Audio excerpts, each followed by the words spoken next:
Welcome to A Course in Miracles Workbook for Students, Lesson 321. Before we start 321, there's a section called What is Creation? So I'll read that and then we'll dive into the lesson. Creation is the sum of all God's thoughts, in number infinite and everywhere, without all limit. Only love creates, and only like itself.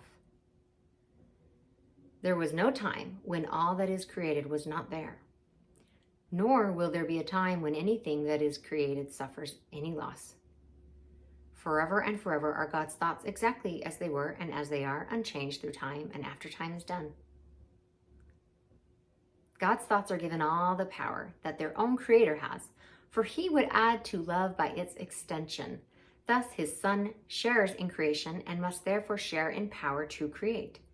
What God has willed to be forever one will still be one when time is over, and will not be changed throughout the course of time, remaining as it was before the thoughts of time began. Creation is the opposite of all illusions, for creation is the truth. Creation is the Holy Son of God, for in creation is His will complete in every aspect, making every part container of the whole.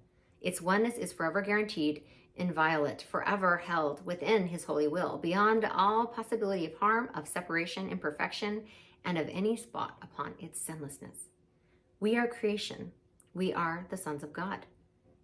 We seem to be discreet and unaware of our eternal unity with Him. Yet, back of all our doubts, past all our fears, there still is certainty, for love remains with all its thoughts, its sureness being theirs.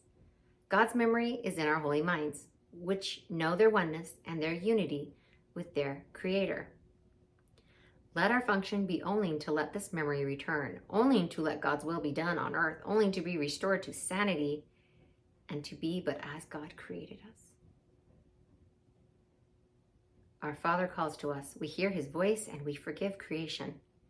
In the name of its Creator, holiness itself, whose holiness His own creation shares, whose holiness is still a part of us. Lesson 321. Father, my freedom is in You alone. I did not understand what made me free, nor what my freedom is, nor where to look to find it.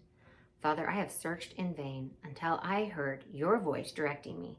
Now I would guide myself no more. I'm going to pause here and say, I definitely reached that point in my life. Now I would guide myself no more, because I've been walking in circles. I was so tired. I remember being on my knees in prayer and just saying, God, please just give me peace. Give me peace. And it was shortly after that that A Course in Miracles was brought into my life. And it was as if God was saying, well, here you go.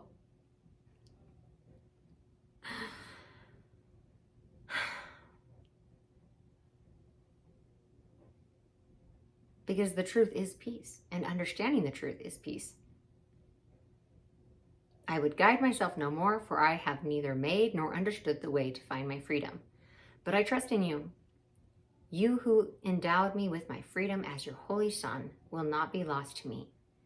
Your voice directs me, and the way to You is opening and clear to me at last. Father, my freedom is in You alone. Father, it is my will that I return. Yes, indeed. I'll pause here and say, it is my will that I return. I could have returned home to the truth much sooner in theory, but I just hadn't tired myself out enough, I guess. I still wanted to wander down dark roads and suffer and have miserable experiences, and it wasn't until I was completely depleted and exhausted that I could honestly turn to God and say, now I would guide myself no more. Because I was perceptually lost and so tired that I was ready to come home.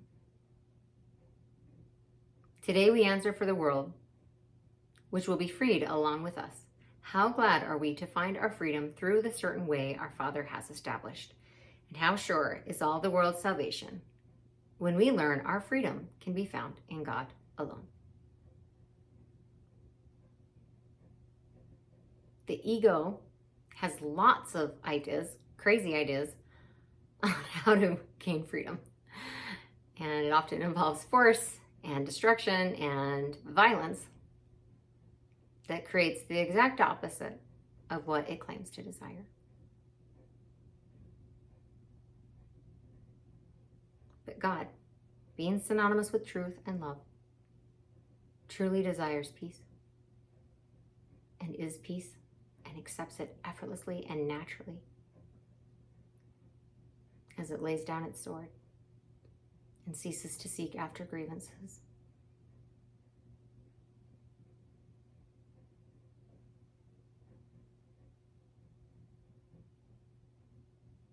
And when we lay down our sword and seek the truth,